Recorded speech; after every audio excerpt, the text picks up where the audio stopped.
पर बात कर रहे हैं बेटा जी। यहाँ पर हमारा अध्याय चल रहा है पुष्पीय पादपों की आकार की, जिसमें आज हम बात करने वाले हैं। देखिए अभी तक हम लोगों ने किसकी बात कर ली है? आकार की हम देख रहे हैं, एनाटॉमी हम देख रहे हैं, सॉरी मॉर्फोलॉजी हम देख रहे हैं। मॉर्फोलॉजी यानी बाह्य आकार की बाहरी अध्ययन कर रहे हैं, जिसमें हमने क्या क्या देख लिया? रूट यानी मूल देख ली, तना यानी स्टेम देख लिया।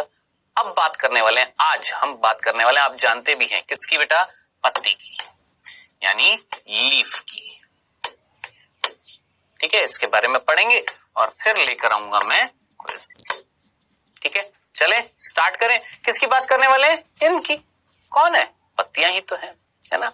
क्या कार्य करती है, कहां से निकलती है? बहुत सिंपल से दो प्रश्न, बहुत सिंपल से दो प्रश्न मैंने आपसे पूछे कि भैया ये जो पत्तियां जो होती हैं कार्य क्या करती है, दूसरा कहां से निकलती हैं। सिंपल से दो प्रश्न थे, आइए इन दोनों प्रश्न का उत्तर दे देता हूं। सबसे पहला बिंदु, कहां से निकलती है। आपको याद होगा मैंने आपको बताया था तना जो होता है, उस तने में कहीं ना कहीं, याद आ रहा है आपको, कुछ गांठ नाम की कोई चीज थी जिसको हमने पर्व संधि बोला था। पिछले लेक्चर में भी बताया था मैंने आपको, क्या नाम दिया था? पर्व संधि। पिछले से पिछले में भी बताया था, है ना। यही पर्व संधियां होती हैं जिन पर उपस्थित होती हैं कुछ कलिका। याद आ रहा है? कक्षस्थ कलिका, अंतस्थ कलिका, याद आ रहा है? ये कलिका मुख्य रूप से कौन सी? कक्षस्थ कलिका जो होती है, याद रखना, जो अक्ष पर लगी हुई हैं उसके कक्षस्थ कलिका। ये कलिकाएं उत्तरदायी होती हैं किसके निर्माण के लिए बेटा जी? याद रखना, भूलना मत, पर्ण, जिसको हमने पत्ती बोला है, इसके निर्माण के लिए। यानी यही कलिकाएं जो है ये विकसित होंगी, वृद्धि करेंगी और किस में बदल जाएंगी? पर्ण में या पत्ती में। ये मैं आपको ऑलरेडी पहले भी बता चुका हूं, याद करिए, पिछले से पिछला लेक्चर जो था उसमें मैंने आपको बताया था। ठीक है, तो पत्ती का निर्माण कहां पर हो रहा है? तने की पर्व संधियों पर कलिकाएं विकसित होकर किसका निर्माण करती हैं? लीफ का यानी पर्णों का। सिंपल सा था, क्लियर है, कंफ्यूजन तो नहीं था। दूसरा बिंदु, आप बोलेंगे सर करती क्या है? अरे बाबू, इसके बिना तो जीवन संभव ही ना होता। किसमें? पेड़ों में। क्या कार्य कर रही है? सीधा पत्ती का कार्य क्या है? सोचिए, लीफ का फंक्शन क्या है? आप सीधा बोलेंगे सर ये रसोई घर है, एक तरीके से हम बोल सकते हैं। क्या है? एक तरीके का रसोई है। किसकी? पत्तियों की। ये सॉरी पादपों की। सुनना, पत्तियां क्या है? रसोई है। किसकी? पादपों की। कैसे कि ये पत्तियां क्या कार्य कर रही हैं? ये प्रकाश संश्लेषण करती हैं, यानी फोटोसिंथेसिस करती हैं। ठीक है, और प्रकाश संश्लेषण करके किसका निर्माण करती हैं? भोजन का। सिंपल तरीके से मैंने बात करी, क्या प्रकाश संश्लेषण करके किसका निर्माण कर रही है? भोजन का। किस रूप में? आप अच्छे तरीके से जानते हैं, ग्लूकोज। याद रखना, किसका निर्माण कर रही है? ग्लूकोज। और जिसको नहीं पता है कृपया करके प्रकाश संश्लेषण की अभिक्रिया देखिए जल्दी से। 6 कार्बन डाइऑक्साइड, 12 जल के अणु, हालांकि ये बाद के भी चैप्टर में आएगा लेकिन अभी से याद रख लीजिएगा, बहुत इंपॉर्टेंट है। 6 कार्बन डाइऑक्साइड, 12 जल के अणु, किसकी उपस्थिति में? प्रकाश और वर्णक। प्रकाश और वर्णक, लाइट और पिगमेंट। पिगमेंट कौन से? आपने नाम सुना होगा ना, क्लोरोफिल, सुना है ना। तो प्रकाश और वर्णक की उपस्थिति में कार्बन डाइऑक्साइड और जल क्या बनाता है? C6H12O6 प्लस उत्पाद भी निकलता है, क्या? ऑक्सीजन। और 6 जल के अणु भी निकलते हैं। ये कंप्लीट अभिक्रिया है, अपने जीवन भर मत भूलना। कई बच्चे जो हैं भूल जाते हैं, गलती कर देते हैं।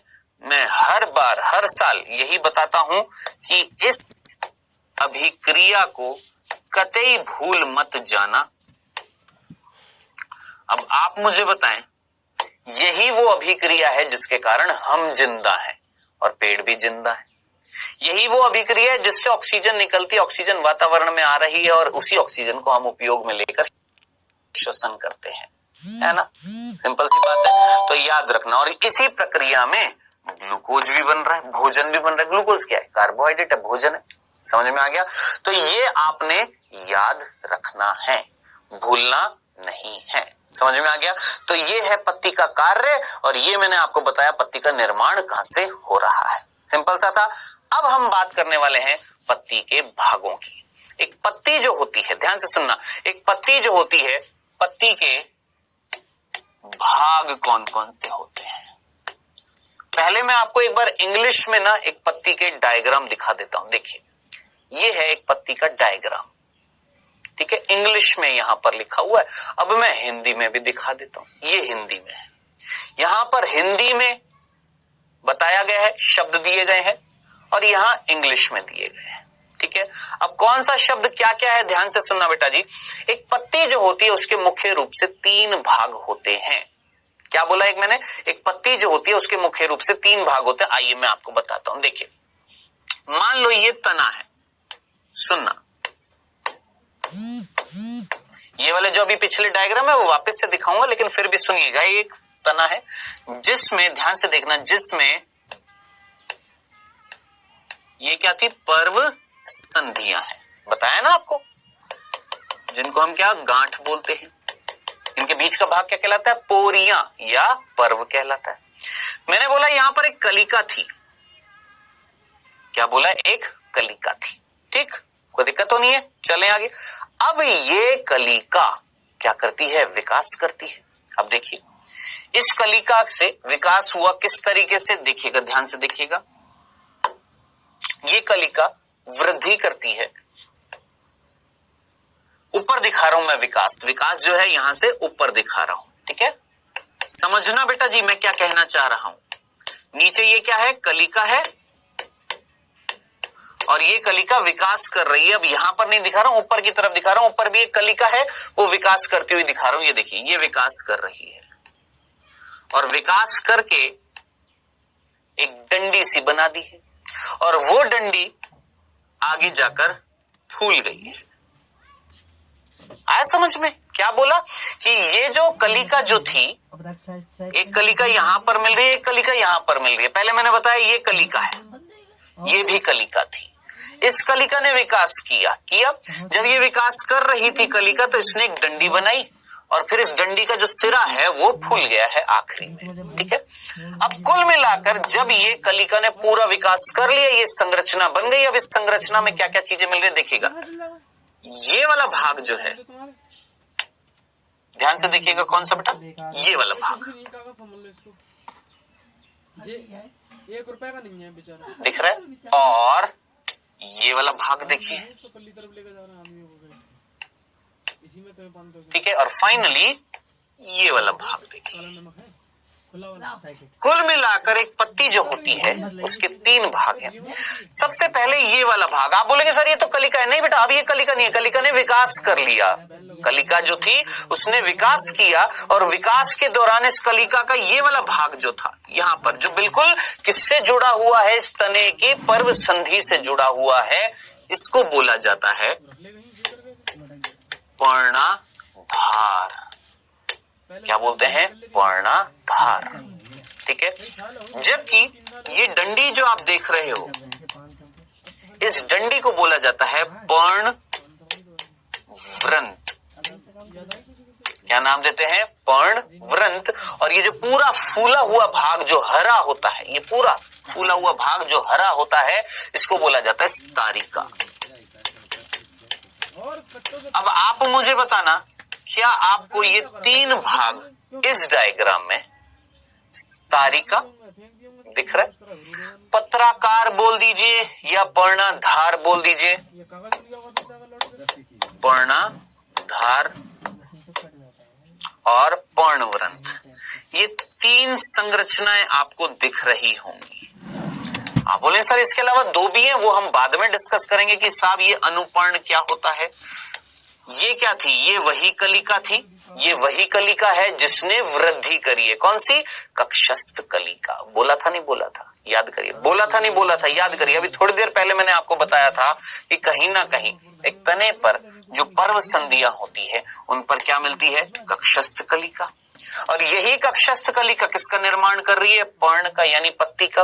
मैंने आपको इस डायग्राम में दिखाया कि ये तना था, दिख रहा है। इस तने पर यहां पर मान लेते हैं ये वाली जो जगह थी, ये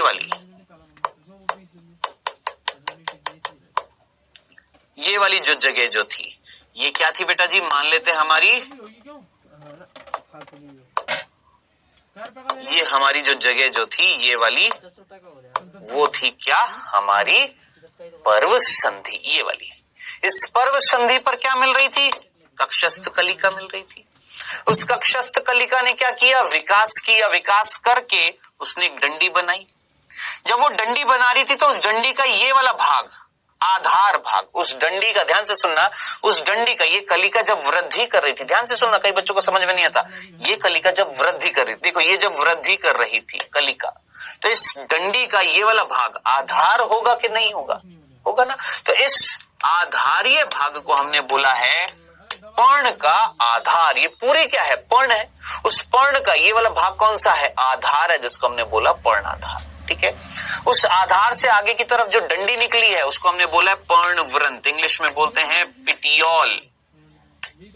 क्या बोलते हैं, पिटियोल। और फिर ये पर्णवृंत आगे जाकर फूल गई जिसका नाम है स्तारिका, जिसको हमने बोला है लेमिना। आप बोलेंगे इसे क्या बोलते हैं, लीफ बेस।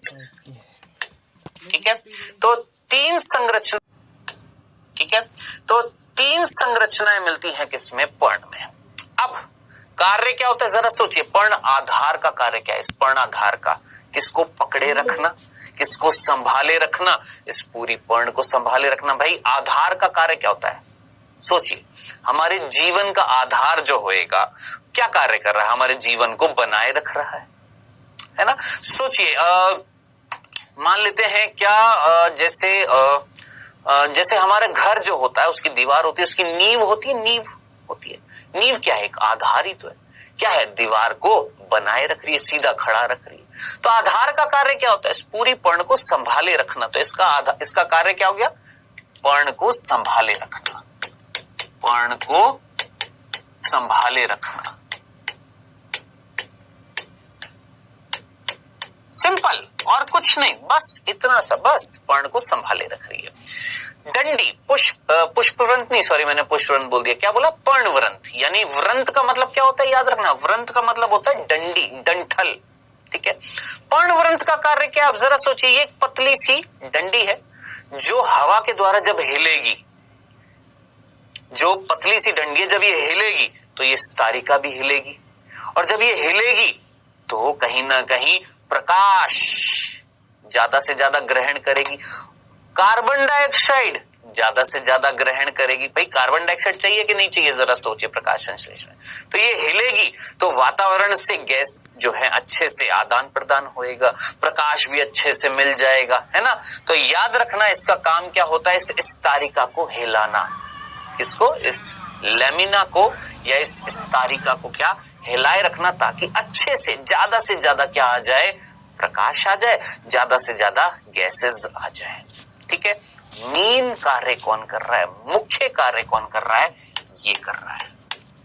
मुख्य कार्य जो है ना वो किसका है, स्तारिका का है, क्योंकि यही स्तारिका जो होती है, यही लेमिना जो होती है, याद रखना ये कैसी होती है, हरी होती है, और यही क्या करता है, प्रकाश संश्लेषण।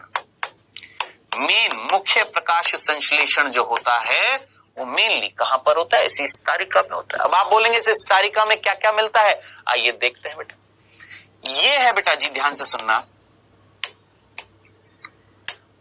पर्णवृंत थी, ये उसका आधार है, जो किससे जुड़ा हुआ है, इस तने की पर्व संधि से। ठीक है, ये स्तारिका, ये पूरी की पूरी क्या कहला रही है, स्तारिका। अब इस स्तारिका में देखिए बीच में एक लंबी सी एक रेखा दिख रही है, जो मैं आपको पहले भी बता चुका हूं, इसे बोलते हैं मध्य शिरा। ठीक है, और इस शिरा से, इस मध्य शिरा से और भी निकल रही हैं शिराएं। क्या निकल रही हैं? शिराएं। और शिराओं से और वापस से शाखित हो गई हैं शिराएं। अब ये जो शिराओं से शाखाएं निकली हैं इनको बोलते हैं शिरिकाएं।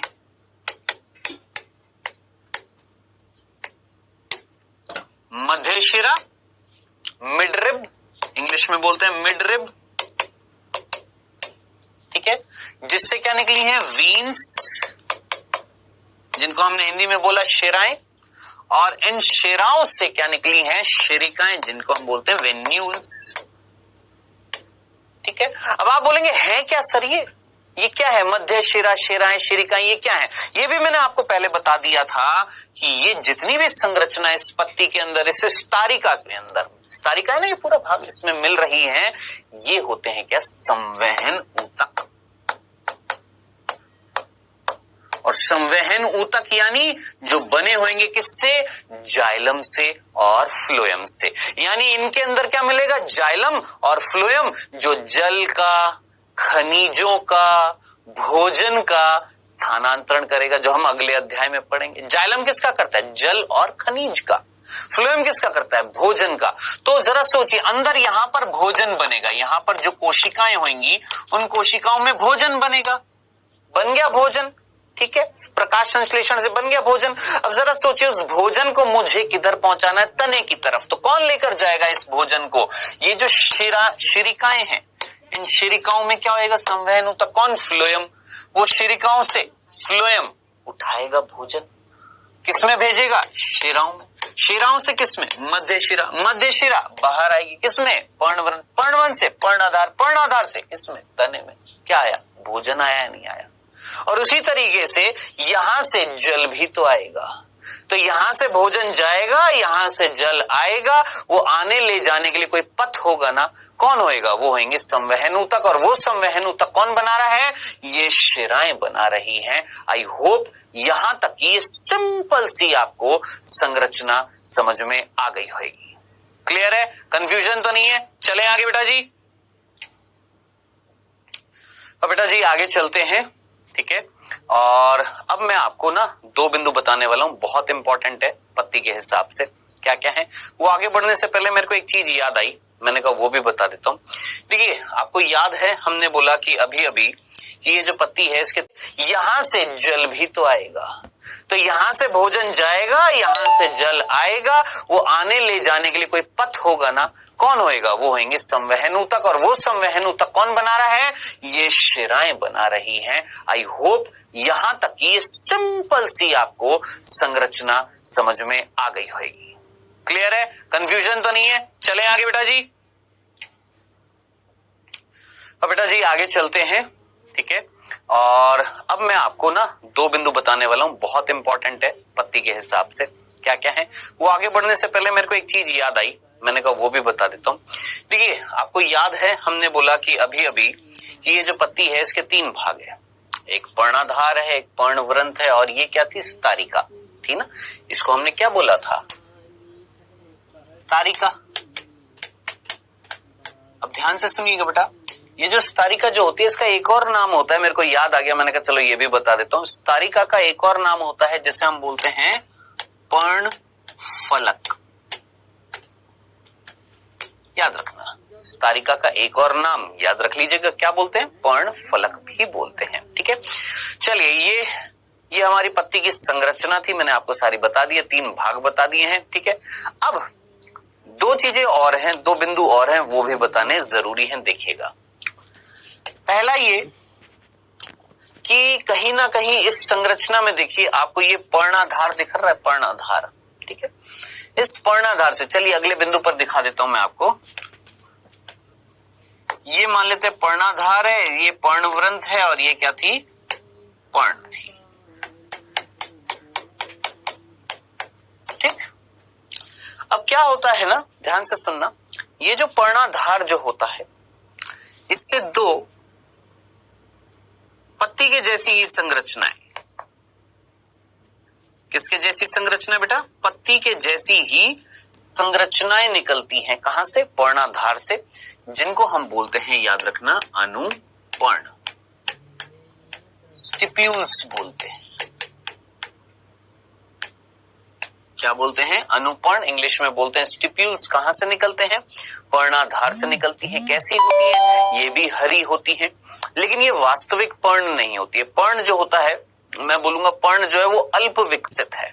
ऐसी पर्ण जो विकसित नहीं हुई, अल्प विकसित है, प्रकाश संश्लेषण करेगी, लेकिन ये जो संरचना है ना, जिनको हमने बोला अनुपर्ण, ये प्रकाश संश्लेषण तो कर रही हैं, लेकिन इनका मेन काम क्या था कि इस पूरी पर्ण को एक तरीके से यांत्रिक सहायता देना, ठीक है, ताकि कोई जानवर आए इसको खाए। खाने से पहले ये थोड़ी सी ना ऐसी लगती है जैसे नुकीली टाइप की होती है, ठीक है।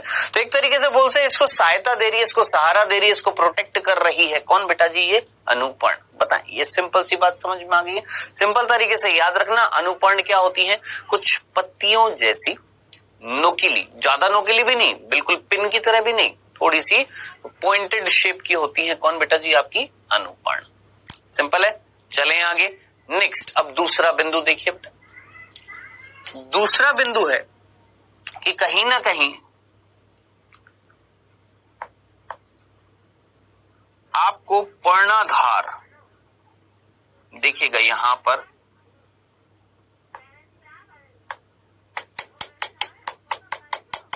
इस संरचना में और इस संरचना में क्या फर्क दिखाई दे रहा है? सोचिए, यहां पर पर्णाधार जो था बहुत ज्यादा फूला हुआ था क्या? यहां पर आप बोलेंगे नहीं सर, यहां पर देखो, यहां पर पर्णाधार जो होता है फूल जाता है, बहुत ज्यादा फूल जाता है, और इस फूले हुए पर्णाधार को, इसको बेटा जी, फूला हुआ ये जो पर्णाधार जो होता है, इसको बोला जाता है, याद रखना, पर्णवृंत तल्प। याद रखना, क्या नाम देते हैं? पर्णवृंत तल्प। इंग्लिश में बोलते हैं पल्विनस।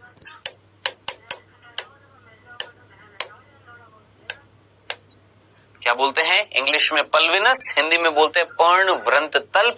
क्या था कि जब पर्णाधार जो होता है ना, ये पर्णाधार जब ये फूल जाता है तो इस संरचना को हम बोलते हैं पर्णवृंत तल्प, ठीक है।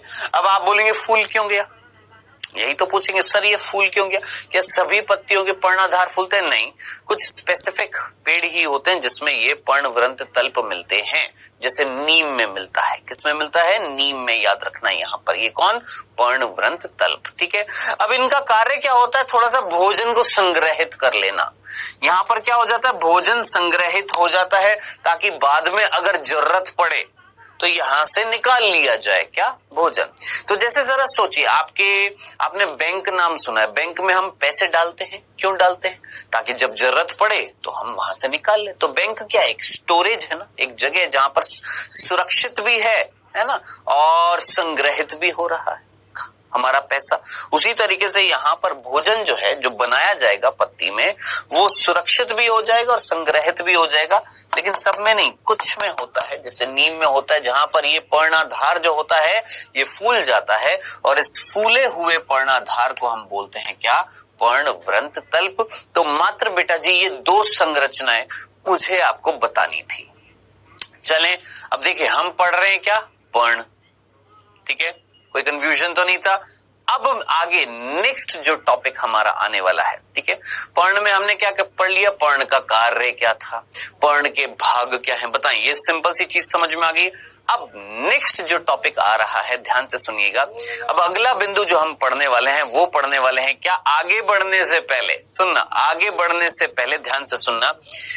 मैंने अभी अभी आपको यहाँ पर ये तारिका बताई थी। इस तारिका में आपने ये यहाँ पर ये क्या देखी थी? जरा जल्दी से मुझे बताएं, ये क्या देखी थी आप बोलेंगे सर ये मध्य शिरा थी। बेटा इस मध्य शिरा में क्या मिल रहा था? आप बोलेंगे सर संवहन होता, ठीक है।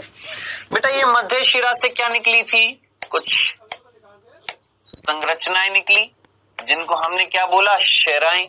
फिर उन शिराओं से और शाखाएं निकल रही है, जिनको हमने बोला शिरिकाएं। ठीक है, सिंपल सा था। चलें आगे। अब इधर देखिएगा, आप मुझे बताएं, आपको दो प्रकार की मैं पर्ण दिखाता हूं, यहां पर देखना।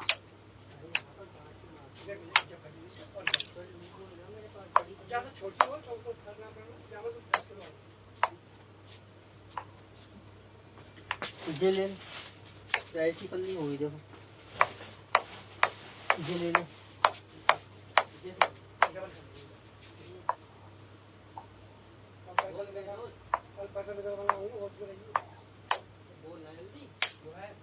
देखिएगा बेटा जी, यहां पर ध्यान से देखिएगा।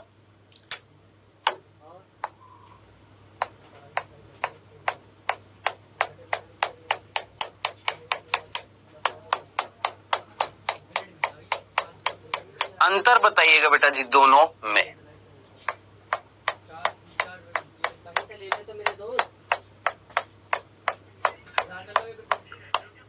बताएं दोनों में आपको क्या अंतर दिखाई दे रहा है? क्या आपको दोनों में मध्य शिरा दिख रही है? आप बोलेंगे हाँ सर, ये रही मध्य शिरा, ये वाली, ये हमारी मध्य शिरा है। मैं बोलूंगा चलो जी ठीक है।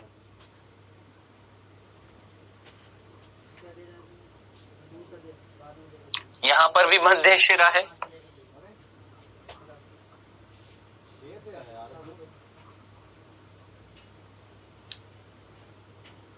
हाँ जी ठीक है, थोड़ी सी मोटी हो गई है यहां मध्य शिरा, लेकिन समझना इस चीज को, क्या मैं क्या कहना चाह रहा हूं कि ये भी मध्य शिरा है, ठीक है, और उधर भी मध्य शिरा है। ठीक है, मध्य शिरा दोनों में है, और दोनों से ही क्या निकली है बेटा जी? शिरा निकली है, शिराएं निकली है। ये क्या है? ये शिराएं हैं, और ये भी शिराएं हैं। लेकिन जरा देखिएगा, शिरिकाएं किधर से निकली हैं? सोचो, बताया था ना शिराओं से क्या निकलती है। देखिए मध्य शिरा से जो निकलती हैं क्या होती है? शिराएं, और फिर शिराओं से जो निकलती है शिरिकाएं, है ना। मिडरिब से निकलती है वीन्स, और वीन से निकलती है वीनलेट्स या वेन्यून्स। ठीक है, अब आप मुझे बताएं, यहां पर केवल क्या है? मध्य शिरा और शिराएं हैं, शिरिकाएं नहीं है। यहां पर मध्य शिरा भी है, उससे निकलने वाली शिराएं भी हैं, और उन शिराओं से निकलने वाली शिरिकाएं भी हैं। ठीक है, अब आप मुझे बताएं कहां पर, ध्यान से सुनना, बस इतनी सी बात मैं पूछ रहा हूं।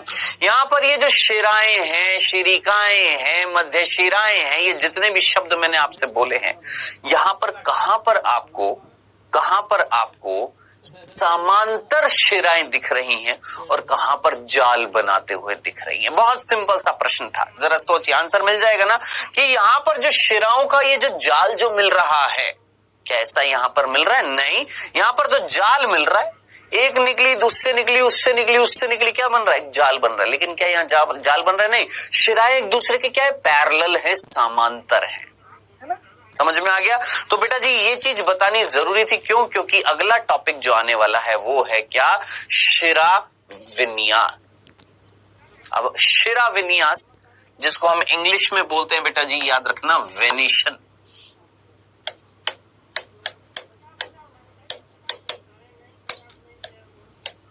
वेनिशन। अब आप बोलेंगे सर शिरा विन्यास क्या होता है? तो सिंपल सी बात है, किसका पाया जाना? शिराओं का और शिरिकाओं का एक निश्चित क्रम में पाया जाना। ठीक है, इंग्लिश में बोलते हैं arrangement of veins and venules. ठीक है, हिंदी में बोल देता हूं क्या? शिराओं का और शिरिकाओं का एक निश्चित क्रम में पाया जाना। लिख दूं, शिराओं एवं शिरिकाओं का एक निश्चित क्रम में पाया जाना, या यूं बोल देता हूं शिराओं और शिरिकाओं की व्यवस्था। शिराओं और शिरिकाओं की व्यवस्था। ठीक है, किसकी व्यवस्था? शिराओं और शिरिकाओं की व्यवस्था जो होती है, कि किस तरीके से शिराएं और शिरिकाएं मिल रही हैं, वो व्यवस्था जो होती है, वो अरेंजमेंट जो होता है, उसे हम क्या बोलते हैं? शिरा विन्यास। विन्यास का मतलब होता है फैलना, किस तरीके से फैली हुई है, कौन? शिराएं और शिरिकाएं। ठीक है। अब बेटा जी 2 तरीके से मैंने आपको बताई, कौन कौन सी देखिएगा जरा। यहां पर देखिए इस डायग्राम में, क्या आपको यहां पर ये मुख्य मेन शिरा दिख रही है, जिसको हम मध्य शिरा बोलते हैं? ये कौन है बेटा? मध्य शिरा, ये वाली। ठीक है। इस मध्य शिरा से ये क्या निकली? शिराएं निकली हैं, और फिर शिराओं से क्या निकल रही हैं? शिरिकाएं निकल रही हैं। फिर इन शिरिकाओं से और शिरिकाएं निकल रही हैं, और फिर और शिरिकाओं से और शिरिकाएं निकल रही हैं। इस तरीके से क्या बन रहा है? एक जाल सा बन रहा है। ऐसे जाल का मिलना, किसका? ऐसे जाल के रूप में शिराओं और शिरिकाओं का मिलना कैसा शिरा विन्यास होता है? याद रखना, ऐसा शिरा विन्यास क्या कहलाता है? जालिका शिरा विन्यास। भूल मत जाना, ऐसे शिरा विन्यास को हम क्या बोलते हैं?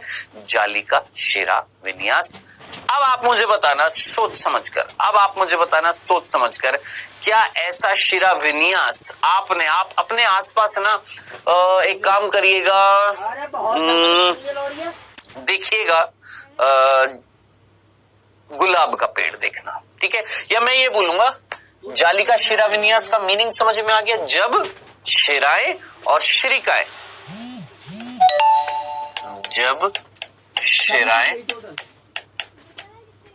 जब शिराएं और शिरिकाएं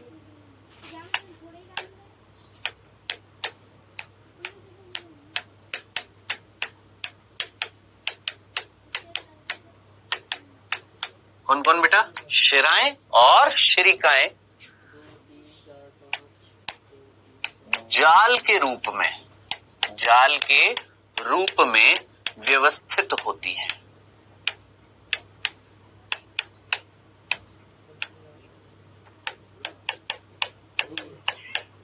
किस रूप में व्यवस्थित है बेटा जी? एक जाल बना रही है, फैल गई है, शाखित हो रही है, ब्रांचिंग हो रही है।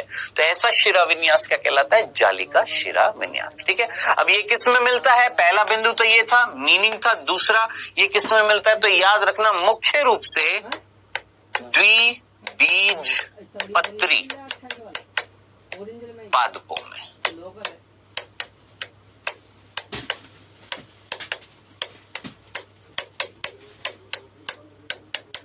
किसमें पाया जाता है बेटा जी? मेनली जो द्विबीजपत्री पादप है, उनकी पत्तियों में ऐसा शिरा विन्यास मिलता है। जैसे मैं 2 उदाहरण दे देता हूं बेटा जी। एक है हमारा आम और एक है हमारा गुलाब। याद रखना, आम और गुलाब ये हमारे द्विबीजपत्री पादप है। इनमें शिरा विन्यास जो होता है पत्ती में, वो कैसा होता है? जालिकावत। बताएं, सिंपल सा, समझ में आ गया? कंफ्यूजन तो नहीं है? सिंपल सी चीज है भाई। जितना सिंपल चीज को आप सिंपल तरीके से समझेंगे, सिंपल तरीके से याद करेंगे, उतनी अच्छी बात होगी। आप उसको उतना जटिल बनाने लग जाएंगे तो वो आपके लिए नुकसानदेही हो जाएगा, है ना? तो सिंपल सी चीज है, मध्य शिरा थी, मध्य शिरा से शिराएं निकली, और फिर शिराओं से शिरिकाएं निकलती जा रही हैं, और ब्रांचिंग होती जा रही है, शाखाएं निकलती जा रही है। ऐसा एक जाल बनेगा, ऐसा वेनेशन, ऐसा शिरा विन्यास क्या कहलाएगा? जालिकावत। किस में मिल रहा है? द्विबीजपत्री में, जैसे गुलाब और हमारे आम में मिल रहा है। बताएं। ठीक है, चलें आगे। कंफ्यूजन तो नहीं है? अब आप मुझे बताएं, आपने ऐसी पत्तियां देखी हैं कभी? सोचिए, ऐसी कभी पत्तियां देखी हैं आपने? किसी की पत्ती ऐसी आपने अगर देखी हो तो देखी है किसकी? जरा सोचिए। केले की। किसकी देखी है? केले की, बनाना की, है ना? और किसी की देखी है? और किसी की देखी है? जरा जल्दी से सोचिए। और किसी में देखी है ऐसी? सोचो, जाइए। घास दिखती है? घास देखिए। गेहूं की फसल देखिए, गेहूं की फसल देखिए, नहीं देखी? कभी देखना, गेहूं की जो फसल होती है, उस गेहूं की पत्तियां जो होती है उनको देखना। और छोड़ो, घास दिखती है आपको बाहर, गार्डन में घास होती है, उसको देख लेना। ठीक है। आप ये वास्तव में ये पत्ता किसका है बेटा जी? बनाना का है। तो याद रखना, ऐसा शिरा विन्यास क्या कहलाएगा? समांतर। क्योंकि देखो ना, ये कौन है? ये मध्य शिरा है, और इस मध्य शिरा से क्या निकल रही है? शिराएं निकल रही हैं। क्या निकल रही है? शिराएं निकल रही हैं। और एक दूसरे के क्या है, पैरेलल है, समांतर। अब देखो बेटा, मैं मेन चीज आपको बता देता हूं, देखो अंतर क्या है, समझना है इस चीज को। देखो ये एक पत्ती है, ये भी एक पत्ती है, अंतर किस चीज का, देखो ये मध्य शिरा, ये मध्य शिरा, मान लो ये क्या है, हमारी शिराएं हैं, क्या है बच्चों, ये शिराएं हैं। अब आप मुझे बताएं दोनों एग्जाम्पल में, ये दोनों में कैसा दिख रहा है? आप बोलेंगे सर समांतर दिख रहा है, मैं बोलूंगा हाँ जी बिल्कुल समांतर दिख रहा है। शिरा विन्यास कैसा दिख रहा है, समांतर। लेकिन अब जरा देखिए, इन शिराओं से अगर मैं शिरिकाएं निकालने लग जाऊं, इन शिराओं से अगर मैं शिरिकाएं निकालने लग जाऊं, तो अब आप मुझे बताएं क्या ये समांतर रह जाएगा ये वाला? नहीं, ये कैसा हो जाएगा, जालिकावत हो जाएगा। तो मेन अंतर क्या था दोनों में, जरा सोचिए, शिरिकाओं का, किसका, शिरिकाओं का मेन अंतर था। ठीक है, तो याद रखना ऐसा शिरा विन्यास क्या कहलाता है, समांतर, जिसमें शिराएं एक दूसरे के पैरेलल होती हैं, जैसे यहां पर आपको दिख रही हैं, शिराएं एक दूसरे के पैरेलल है। अगर मैं यहां से शिरिकाएं निकाल देता तो भैया ये भी कैसा हो जाता, जालिकावत हो जाता है। ठीक है, तो कुल मिलाकर आपने जो बिंदु याद रखना है, ध्यान से सुनना, वो ये कि बेटा जी कैसा शिरा विन्यास है, जरा नाम से ही पता लग रहा है, समांतर शिरा विन्यास, जहां पर, ध्यान से सुनना, पहला बिंदु शिराएं एक दूसरे के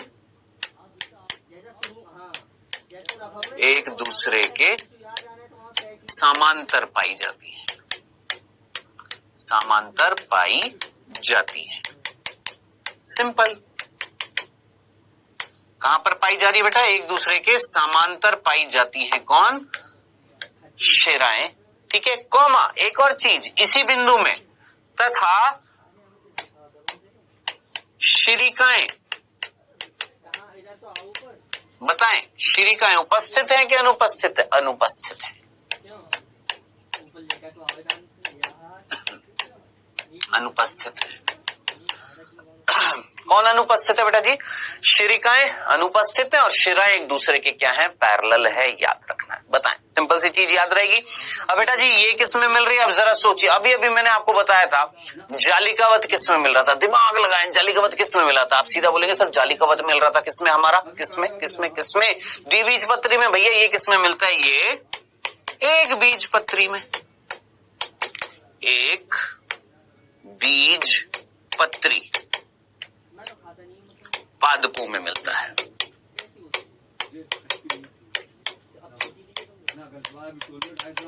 किसमें मिलता है बेटा जी, एक बीजपत्री पादपों में मिलता है, याद रखिएगा। कौन सा शिरा विन्यास,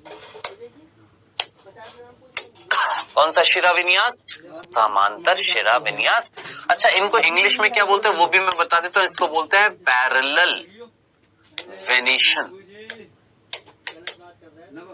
क्या बोलते हैं, पैरेलल वेनेशन। किसमें मिल रहा है बेटा जी, एक बीजपत्री में। अब आप मेरे से पूछेंगे सर उदाहरण, उदाहरण एक बीजपत्री के बेटा, घास लिख लो, क्या हो गया, घास हो गया, और आपका गेहूं हो गया, आपका केला हो गया। ठीक है, बहुत सारे हैं। तो मुख्य रूप से एक बीजपत्री में इस प्रकार का मिलता है, और इस प्रकार का एक बीजपत्री में मिलता है, और इस प्रकार का आपका द्विबीजपत्री में मिलता है। इसको हम क्या बोलते हैं, जालिकावत। इंग्लिश में इसको बोलते हैं रेटिक्यूलेट वेनेशन, याद रखिएगा। ठीक है, तो ये बेटा जी हम लोगों ने पत्ती पढ़ी, पत्ती के भाग पढ़े, है ना, और पत्ती के अंदर मिलने वाला शिरा विन्यास पढ़ा। अब मैं आपको बताने वाला हूं क्या, पत्ती के प्रकार। जल्दी से देखिएगा, अब हम बात करने वाले हैं पत्ती के प्रकार। अब बेटा जी पत्तियां कितने प्रकार की होती हैं, पहले देख लेते हैं एक बार। देखिए, आपको यहां पर पत्ती दिख रही है, ये वाली और ये वाली। आप बोले सर ये तो एक अकेली पत्ती और ये कई सारी पत्तियां, नहीं ऐसा नहीं था। देखना क्या था, देखिए बेटा पत्ती जो होती है वो हमारी दो प्रकार की होती है। एक होती है सरल, जो आपको यहां पर दिखाई दे रही है, ये वाली, इसको हम क्या बोलते हैं, सरल।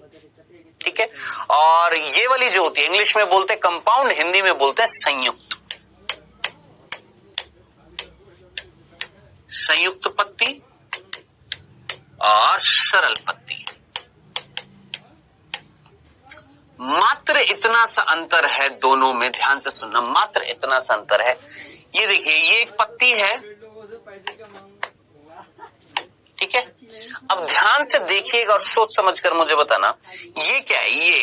ये मैंने दिखाया है, ये स्तारिका की परिधि थी। क्या बोला मैंने? सोचो, क्या बोला मैंने? स्तारिका। ये पूरा भाग क्या कहलाता है? स्तारिका। उस स्तारिका की बाहरी आवरण है या नहीं है? जरा सोचिए, स्तारिका का सबसे बाहर वाला आवरण है या नहीं है? ठीक है, आप मुझे बताएं, इसमें अगर कट लग जाए तो ये संरचना कुछ ऐसी दिखाई देगी? कुछ ऐसी दिखाई देगी? आपने देखा होगा कई बार पत्तियां कुछ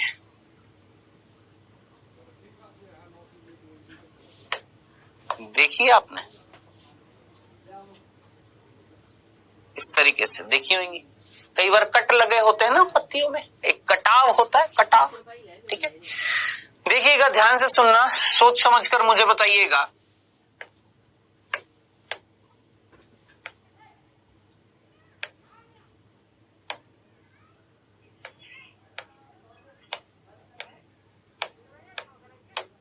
सोच समझकर मुझे बताइएगा, दिमाग लगाइएगा। पहले इसको देखते हैं एक बार फटाफट, इस पत्ती को देखते हैं। चलो मैं अगले पेज पर दिखाई देता हूं। सबसे पहले इस पत्ती को देखना। आप मुझे बताएं, इस पत्ती में कोई कटाव है? आप बोलेंगे सर नहीं है, कोई कटाव नहीं है। चलो, अगर कोई कटाव नहीं है इसकी स्तारिका में, क्या बोला मैंने? कोई कटाव नहीं है, किसमें? स्तारिका में, ठीक है, पहली कंडीशन। दूसरी, या मैं बोल रहा हूं कटाव है,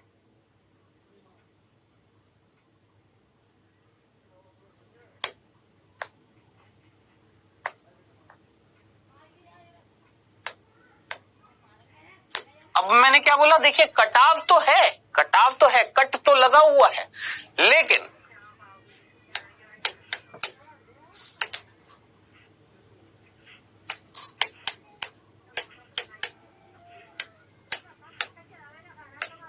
पढ़िए क्या लिखा हुआ है।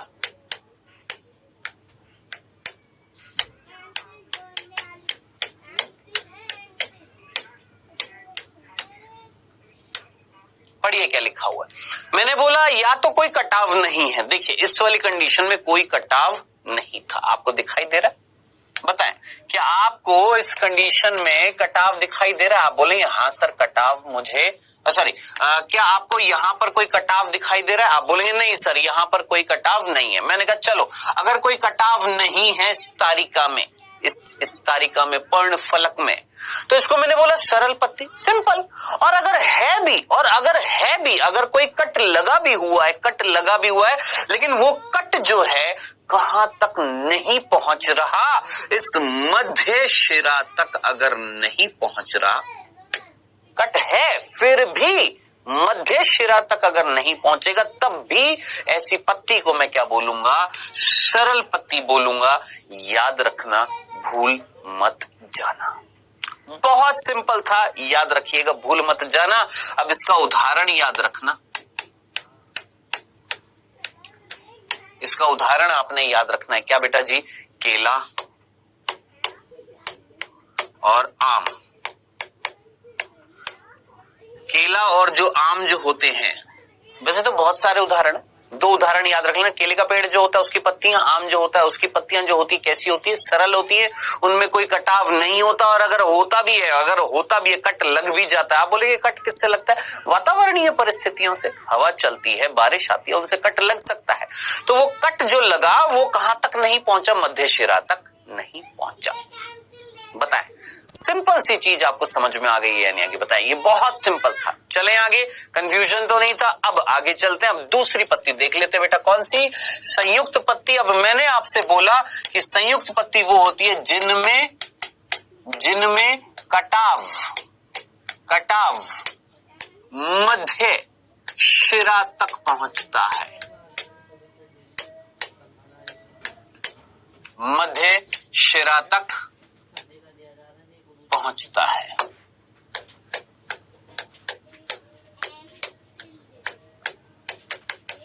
कहां तक पहुंच रहा है बेटा जी? मध्य शिरा तक पहुंचता है। कौन?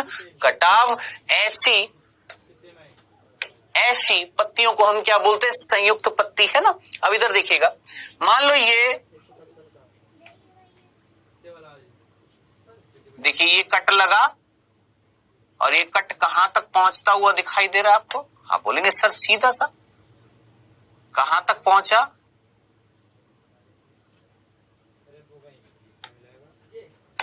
कहां तक पहुंचा भैया? ये कट जो है ये सीधा पहुंचा। ओहो, ये कट जो है ये सीधा पहुंचा था हमारा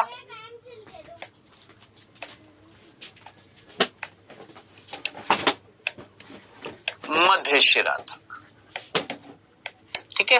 तो इस प्रकार की पत्तियां जो होती है उन्हें हम क्या बोलते हैं? संयुक्त पत्ती। अब ये संयुक्त पत्ती जो होती है इसके भी प्रकार होते हैं, जो मैं आपको नेक्स्ट क्लास में बताऊंगा, ठीक है। अभी खत्म नहीं हुआ है ये जो संयुक्त पत्ती है, इसको हम और डिटेल में देखेंगे। अभी सिर्फ इतना सा ध्यान से सुनना, इनमें कटाव मध्य शिरा तक पहुंचता है, दिख रहा है आपको। एक और कंडीशन भी होती है इसमें, पहला कंडीशन तो ये है, एक और कंडीशन होती है इनमें कटाव पर्ण, ध्यान से सुनना, पर्ण वृंत के शीर्ष तक पहुंचता है।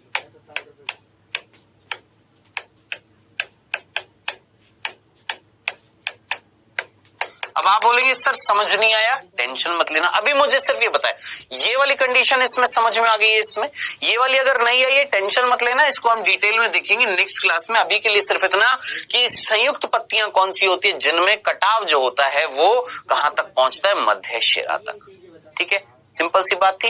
अब आप बोलेंगे सर एक बार वो वाला डायग्राम दिखाना। अब जरा सुनो, ये कटाव होता है ना, ये कटाव पहुंचा, कहां तक पहुंचा बेटा? मध्य शिरा तक पहुंच गया। अब पहुंचने के बाद ना ये कटाव थोड़ा सा फैलता है। अब जरा सोचिए, जब ये फैलेगा, देखिए ये कटाव एक दूसरे से दूर जाएंगे, इस तरीके से संरचनाओं का निर्माण होगा कि नहीं होगा?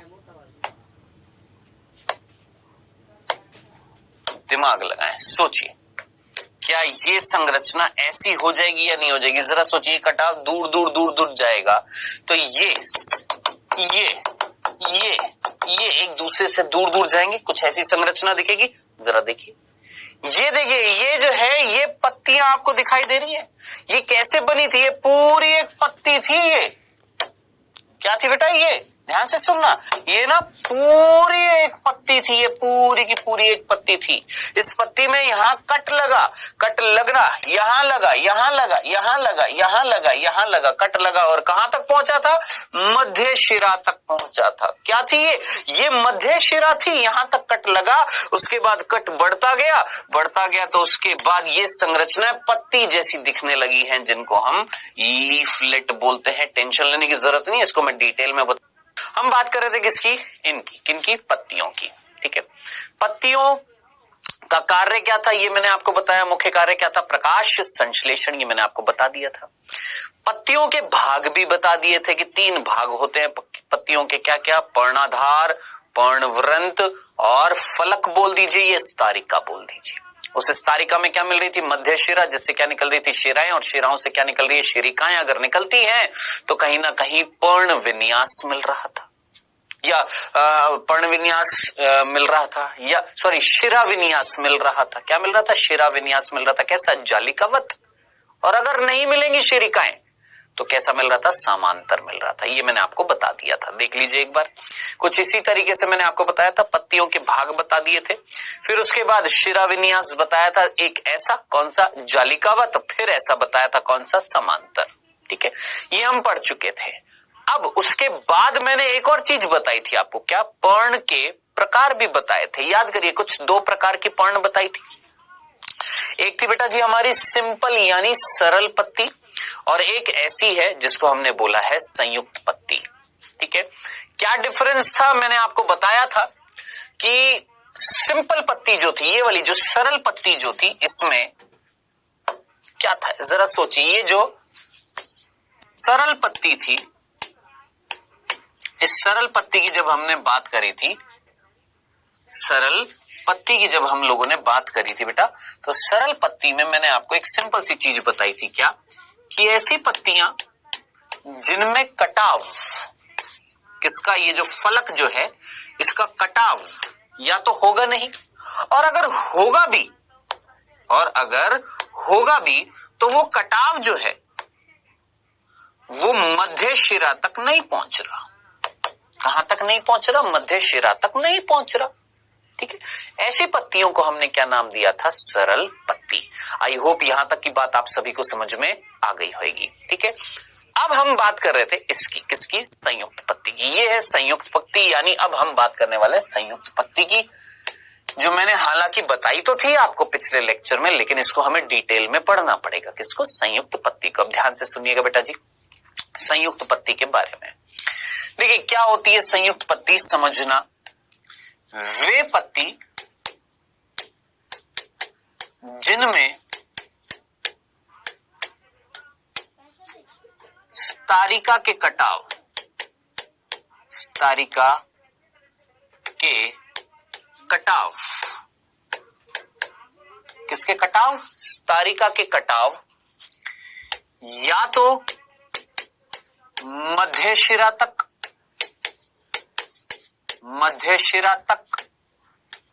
या पर्णवृंत के शिखर तक, पर्णवृंत के शिखर तक पहुंचते हैं।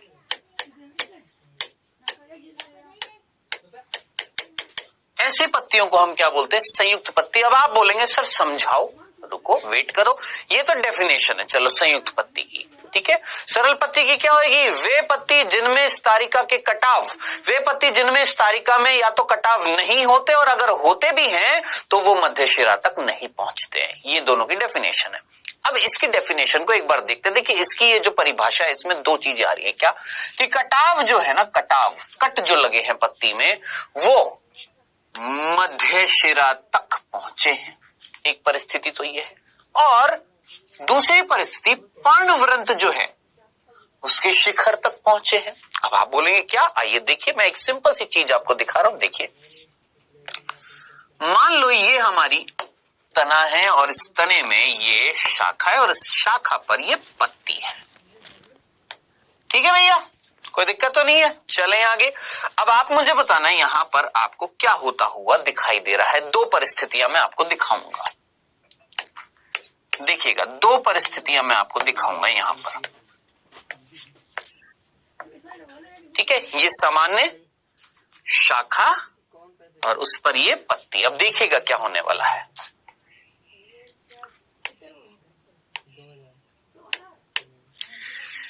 यहां पर कट जो है, 3 रुपए डाले, 3 रुपए तू नहीं डाले।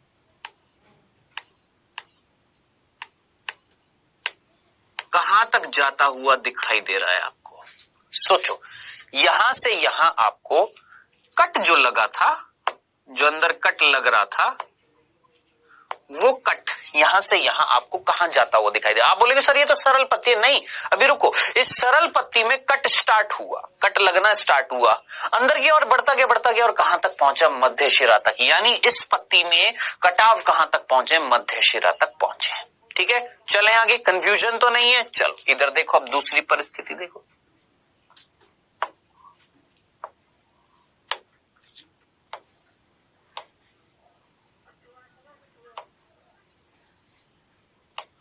बताएं जरा मुझे, यहां पर आपको क्या दिखाई दे रहा है?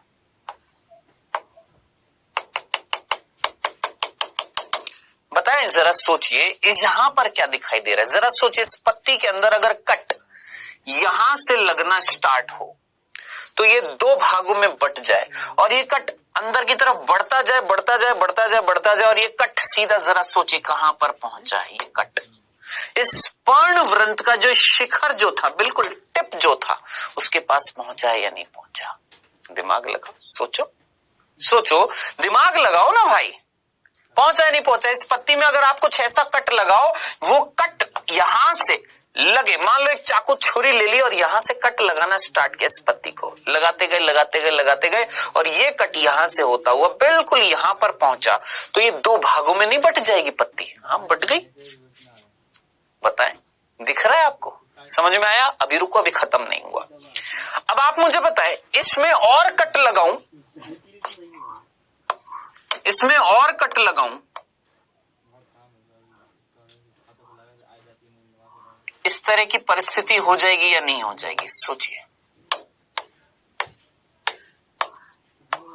हो जाएगी या नहीं हो जाएगी? और कट अगर लगते जाएंगे, जरा सोचिए, इसी पत्ती में फिर लग गया, इसमें भी लग गया, और बनते जाएंगे नहीं बनती जाएंगी? समझ में आ गया?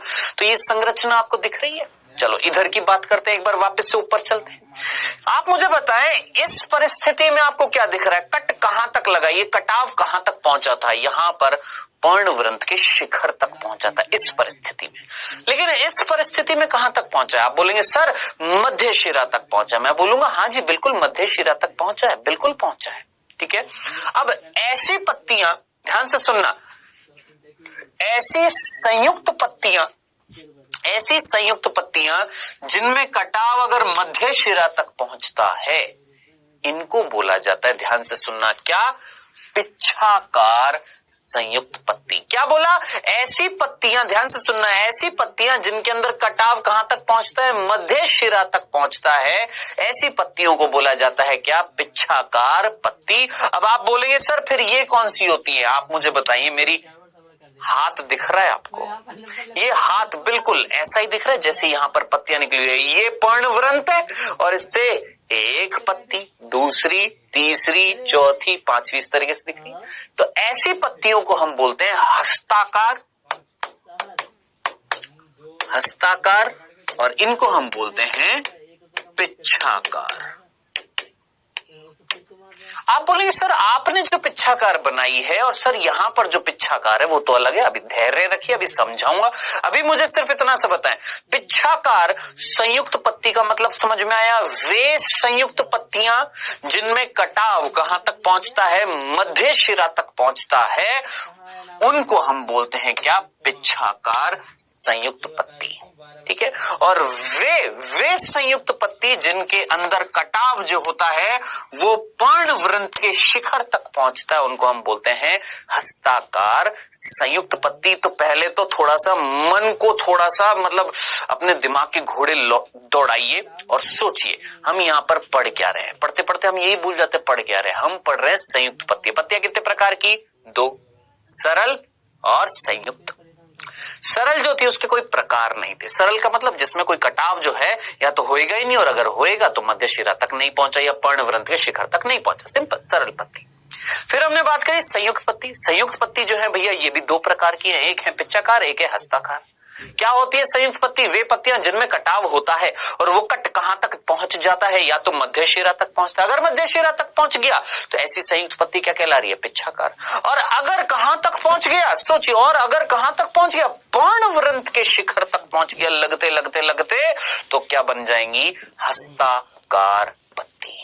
ठीक है, अब सबसे पहले हम क्या पढ़ेंगे? पिच्छाकार पत्ती। मैंने आपको बताया पिच्छाकार पत्ती कौन सी होती है? जिनमें वे संयुक्त पत्तियां, लिख भी देता हूं ताकि भूल ना जाए, ध्यान से सुनिएगा। वे संयुक्त पत्ती, वे संयुक्त पत्ती जिनमें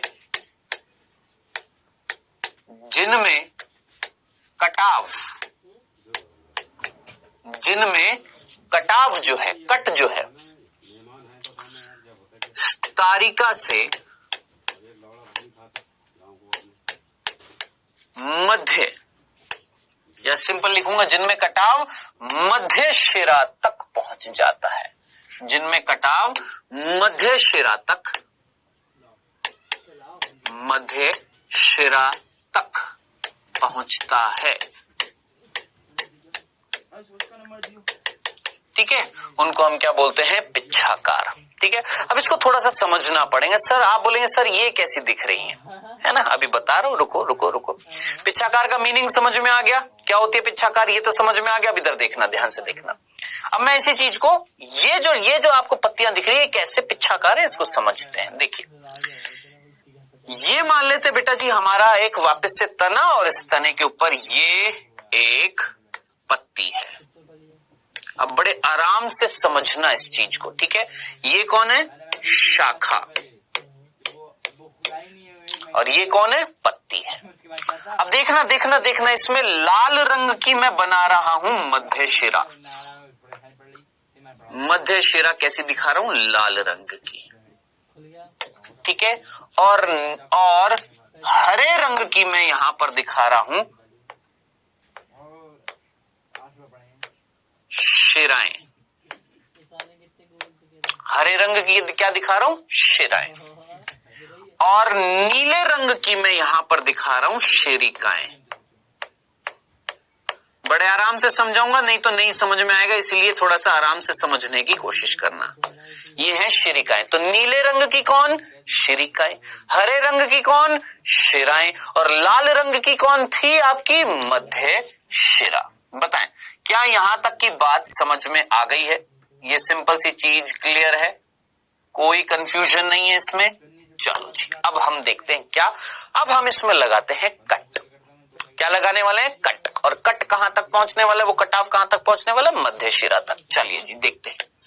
अब मैं ना सिर्फ शाखा नहीं बना, मतलब अब मैं शाखा नहीं बना रहा, मैं सिर्फ पत्ती बना रहा हूं, ठीक है। देखिए,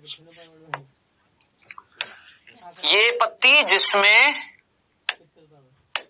ये पत्ती थी जिसमें ये वाला भाग जो है ये पर्णवृंत है, इतना सा भाग पर्णवृंत है। और उसके बाद हमने लाल रंग की क्या दिखाई थी, मध्य शिरा दिखाई थी। चलो जी, ये लाल रंग की कौन, मध्य शिरा, ठीक है भैया। चलो जी, अब आगे चलते हैं। देखिए, थोड़ा सा पेशेंस रखना पड़ता है हर चीज को समझने के लिए, जल्दबाजी करेंगे तो समझ में नहीं आएगा, ठीक है।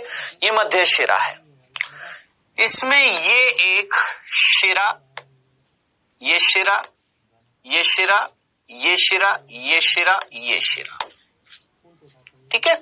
अब क्या हुआ, इसमें लगा था कट। देखिएगा, ध्यान से देखिएगा, इसी तरीके से थी ना, थोड़ी सी अलग सी दिख रही है आपको, थोड़ा सा मैंने बड़ा करके दिखा दिया है। चलो वापस से छोटा ही कर देता हूं, नहीं तो कंफ्यूज हो जाएंगे आप। देखिए, हाँ जी, अब पहले मैं ना कट दिखा देता हूं आपको। कट देखना, अभी मैं शिराएं शिरिकाएं नहीं दिखा रहा हूं, मैं पहले कट दिखा रहा हूं। ये देखो, यहां से कट लगा और कहां तक पहुंच गया ये कट, मध्य शिरा तक। यहां से लगा मध्य शिरा तक, यहां से लगा मध्य शिरा तक, मध्य शिरा, मध्य शिरा, मध्य शिरा तक लग गया कट। लग गया, कोई दिक्कत तो नहीं है। अब इधर देखो, अब ये जो कट जो लगा है, इस कट लगने से देखना क्या परिवर्तन आता हुआ आपको दिख रहा है। ये वापस से हमारी मध्य शिरा थोड़ी सी बड़ी करके दिखा दी है, लाल रंग की कौन, मध्य शिरा। और उस मध्य शिरा पर देखिएगा,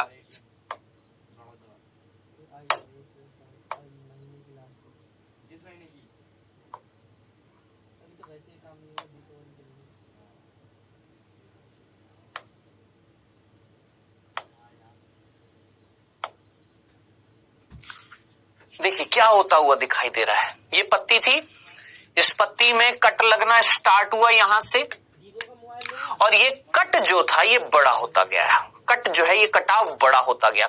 जब ये कटाव बड़ा होता जाएगा तो अंदर के जो भाग जो है ये एक दूसरे से दूर दूर जाएंगे। देखो, ये इधर आ गया, ये थोड़ा उधर, ये थोड़ा उधर, इस तरीके से दूर दूर हो गए या नहीं हो गए, समझ में आया। अब जरा सोचिए, ये संरचना कुछ इस तरीके से बदल जाती है। देखिएगा, ये वापस से हमारी वही, चलो अगले पेज पर दिखा देता हूं, इसको ज्यादा बेहतर होएगा, बड़ा करके दिखाता हूं ताकि और अच्छे से दिखाई दे। यहां तक की चीज समझ में आ गई है मेरे भाई, यहां तक कोई दिक्कत तो नहीं थी। चलें आगे, आइए अब इसी डायग्राम को थोड़ा सा बड़ा करके दिखा रहा हूं।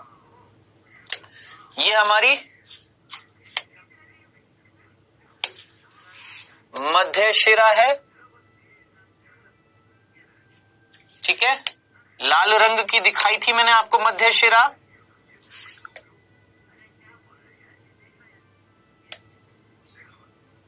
ये हमारी मध्य शिरा है।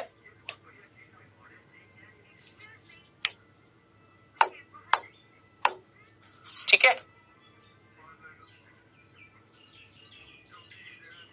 थोड़ा सा बड़ा कर देता हूं ताकि अच्छे से दिखाई दे और समझ में आए। ये हमारी मध्य शिरा थी बेटा।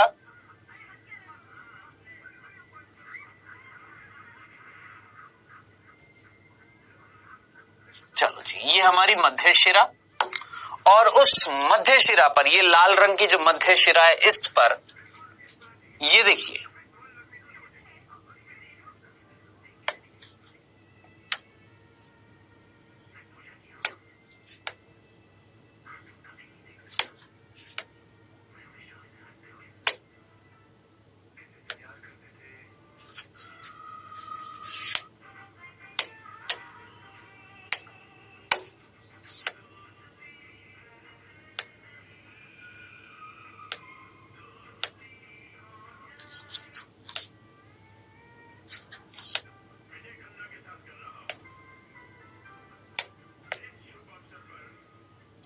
बताएं मुझे आपको क्या दिखाई दे रहा है। और रुकिए रुकिए रुकिए और रुकिए, अभी रुकिए। एक और चीज, इस डायग्राम में मैंने हरे रंग की क्या बनाई थी, जरा जल्दी से सोचिए। हरे रंग की क्या थी? शिराएं थी ना।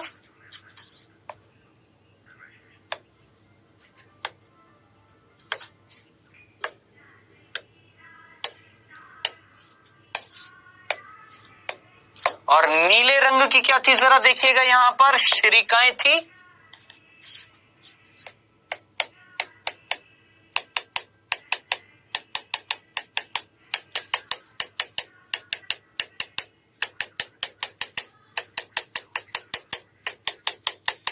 जब ये टॉपिक हम बुक्स में से पढ़ते हैं तो समझ में नहीं आता है आखिर ये कैसे हो गया। तो ये पूरा प्रोसेस मैंने आपको बताया है कि किस प्रकार पिच्छाकार संयुक्त पत्तियों का, ये पिच्छाकार संयुक्त पत्तियों का निर्माण हुआ है। कैसे हुआ, वापस से देखिएगा। ये एक पत्ती थी, सिंपल पत्ती थी, ठीक है। इस पत्ती में लगना स्टार्ट हुआ कट। ये सब कट लगा यहां से अंदर की ओर। चलो जी, फिर कट लगा, फिर कट लगा, कट लगता गया, लगता गया, लगता गया, लगता गया, लगता गया, ठीक है। ये कट इस तरीके से अंदर की तरफ लगता जा रहा है। अब ये कट जो है ये बड़ा होता जाएगा, ये कटाव बड़ा होता जाएगा। तो ये जो भाग है, जरा सोचिए, ये वाला भाग, ये वाला भाग, ये वाला भाग एक दूसरे से दूर दूर जाएंगे। हाँ जी, दूर दूर चले गए, है ना। अब ये तो मध्य शिरा है, लेकिन इसकी ये हरे रंग की, मैंने नीले रंग की बता दी है, अंदर क्या थी, शिराएं थी, और वो उनसे निकलने वाली शिरिकाएं थी इन संरचनाओं के अंदर। अब इन संरचनाओं को ध्यान रखना, ये जो संरचनाएं जो बनी है इस पत्ती में कटाव के कारण, ये जो संरचनाएं बनी हैं इनको बोला जाता है, याद रखना, पत्रक। इनको हम क्या बोलते हैं, लीफलेट्स। दिखने में बिल्कुल पत्ती जैसी होती हैं, लेकिन ये वास्तविक पत्ती, देखो प्रकाश संश्लेषण करेंगी, लेकिन दिक्कत क्या होती है, इनमें ये जो बनती है ना, इनमें उस पत्ती की तरह ये जो वास्तविक पत्ती थी, इस वास्तविक पत्ती पे क्या होता है, ध्यान से सुनना, इस वास्तविक पत्ती पर बेटा जी कलिकाएं होती हैं। इन वास्तविक पत्ती पर क्या होती हैं, कलिकाएं होती है, कक्षस्थ कलिकाएं होती हैं, जो यहां पर इन पर कक्षस्थ कलिकाएं यहां पर नहीं होती हैं, याद रखना, इन पे, इन पत्रक पर, ठीक है। तो आई होप इतनी सी बात आप सभी को समझ में आई होगी, इसमें कोई कंफ्यूजन नहीं हुआ होगा कि किस प्रकार ये जो आप संरचना देख रहे हो, ये इतनी सारी ये पत्तियां कैसे बन गई। तो सीधी सी बात है, ये पूरी ना एक पत्ती थी, ध्यान से देखना, ये समझना, ये ना पूरी एक पत्ती थी। अब आया समझ में, ये पूरी एक पत्ती थी, लगा कट, लगा कट, लगा कट, लगा cut, cut cut cut cut cut cut cut cut cut cut cut, लगा कट और कट लगकर ये कट बड़े होते गए, ये कटाव बड़े होते गए, जिससे ये संरचनाएं जो हैं, जिनको हमने क्या बोला है, पत्रक, इनका निर्माण होता गया, जो पत्ती की तरह दिख रही हैं, लेकिन ये एक्चुअल पत्ती नहीं है, क्योंकि इन पर कलिकाएं नहीं होती हैं। आया समझ में? तो ऐसी संयुक्त पत्तियां क्या कहलाती हैं? पिच्छाकार। अब आप पूछेंगे सर किस में मिल रही है? मेरे भाई एक उदाहरण तो आपको दिख ही रहा है, कौन सा?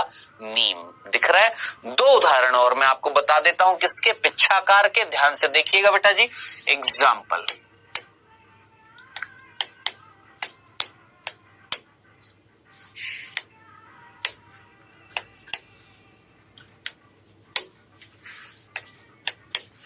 उदाहरण आपने याद रखने हैं बेटा जी किसके? पिच्छाकार संयुक्त पत्ती के। एक है बेटा जी नीम, जो मैंने ऑलरेडी आपको बता ही दिया है, कौन? नीम।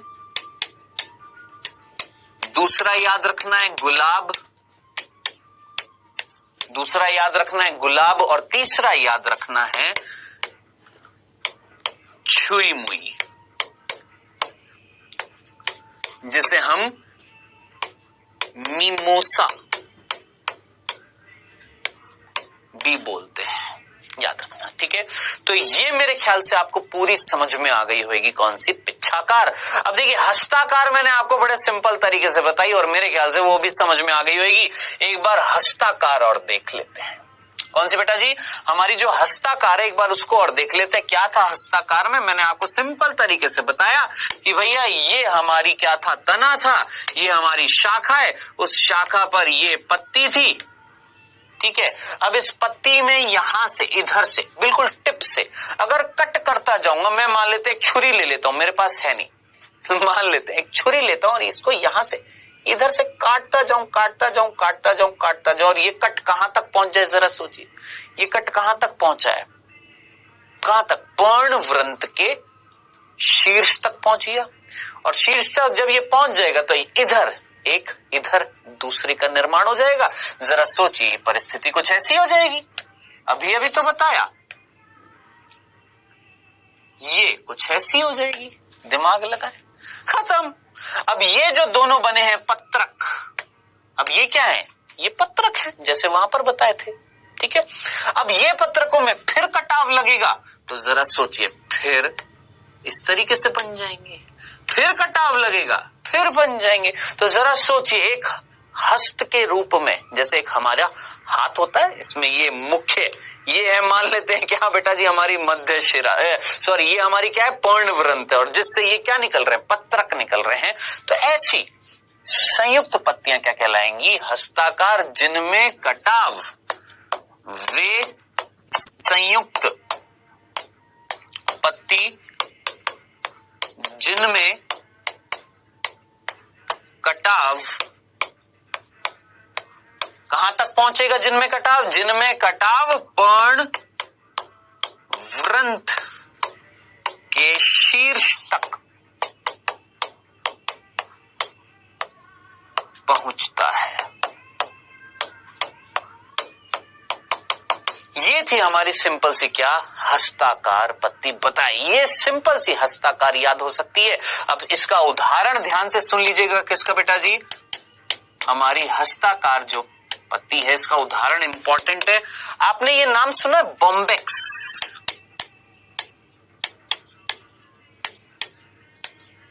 बताएं, क्या आपने ये नाम सुना? बॉम्बेक्स मोरी, या सिंपल बॉम्बेक्स, जिसे हम बेटा जी सिल्क, कॉटन, क्या बोलते हैं? सिल्क कॉटन वृक्ष बोलते हैं। अब आप बोलेंगे सिल्क कॉटन वृक्ष, बेटा रेशम का कीड़ा होता है, रेशम का कीड़ा, इसका नाम बॉम्बेक्स मोरी होता है, याद रखना।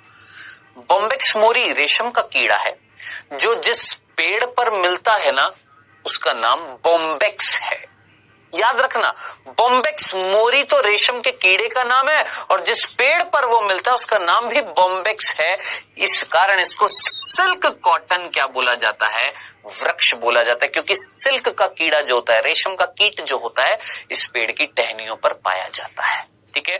तो याद रखना, इस पेड़ में जो शाखाएं होती हैं, इस पेड़ की जो पत्तियां होती हैं वो कैसी होती हैं? संयुक्त और हस्ताकार होती हैं। सिंपल सा था।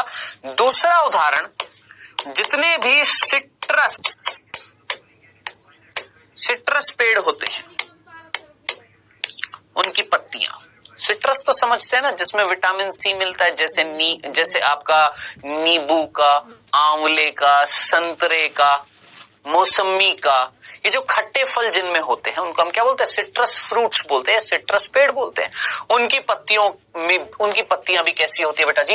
हस्ताकार, संयुक्त होती हैं। खत्म खल्लास। इतनी सी बात थी, मेरे ख्याल से आपको समझ में आ गई होगी। चलें आगे। अब नेक्स्ट जो टॉपिक आ रहा है बेटा जी, ध्यान से सुनना।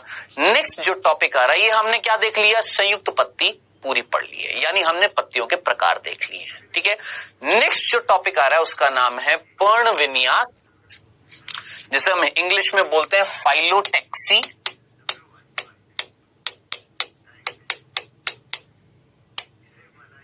क्या नाम देते हैं? फाइलोटेक्सी। अब साहब ये क्या होता है? पर्ण विन्यास क्या होता है? आइए जरा देखते हैं बेटा जी। आपको ये कुछ दिख रहे हैं, ये शब्द दिख रहे हैं? आइए इनको पढ़ते हैं, ये देखते हैं। पहले देखने से पहले जरा सोचिए, यहां पर ये वर्ड पहले भी आया है, विन्यास। विन्यास का मतलब क्या होता है? किसी तरीके से किसी चीज का लगना, लगा होना, एक क्रम में व्यवस्था है ना, उसको हम क्या बोलते हैं? विन्यास। अब जरा सोचिए, यहां पर क्या है? पर्ण विन्यास। अब किसी ना किसी क्रम में अगर पत्तियां शाखाओं पर लगी होंगी, वो व्यवस्था किसकी? पत्तियों के लगने की व्यवस्था किस पर? शाखाओं पर। क्या कहलाएगी? पर्ण विन्यास। तो पर्ण विन्यास क्या है बेटा? सिंपल, शाखाओं पर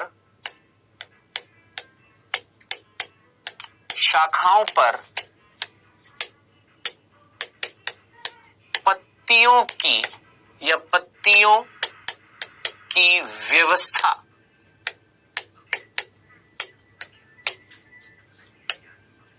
सिंपल, शाखाओं पर, किस पर बेटा जी? जो शाखाएं हैं उन शाखाओं पर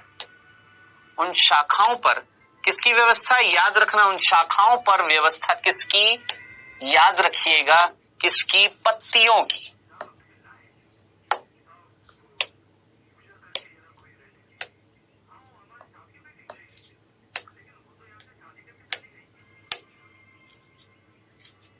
ठीक है। तो शाखाओं पर पत्तियों की व्यवस्था। मेरी हिंदी थोड़ी सी कमजोर है, माफ करिएगा अगर स्पेलिंग मिस्टेक हो गई हो तो शाखाएं जो होती हैं,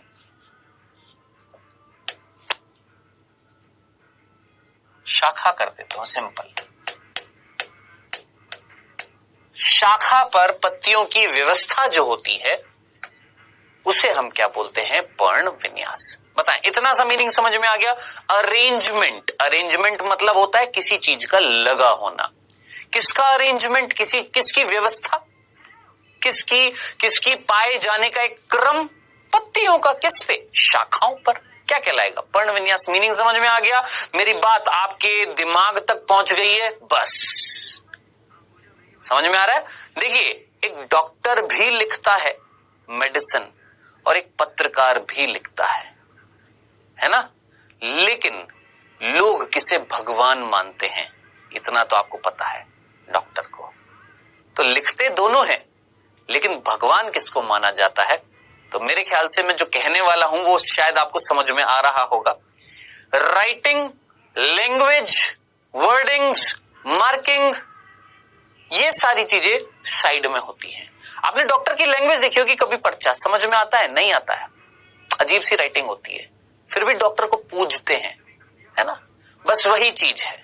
मैं ये नहीं कह रहा कि मेरी राइटिंग खराब है या मेरे शब्द जो हैं उनकी मात्राएं खराब है, नहीं, वो है वास्तव में। मैं बिल्कुल उस चीज पर वो अमल करता हूं। हाँ, मेरी राइटिंग भी खराब है, मेरी जो हिंदी की जो लैंग्वेज जो है वो भी, मतलब मेरी मात्राओं में बहुत गलतियां होती हैं, बचपन से हो रही है, मैं नहीं सुधार पा रहा हूं। मैं क्या करूं? मैंने बहुत कोशिश करी, नहीं होती है, लेकिन फिर भी मैं बच्चों से कनेक्ट करता हूं, इसका मुझे पता है। मैं जो चीज चाहता हूं ना कि समझाना, आपके दिलो दिमाग तक वो पहुंचकर जाती है, ये मुझे आता है। बस इतना ही तो चाहिए।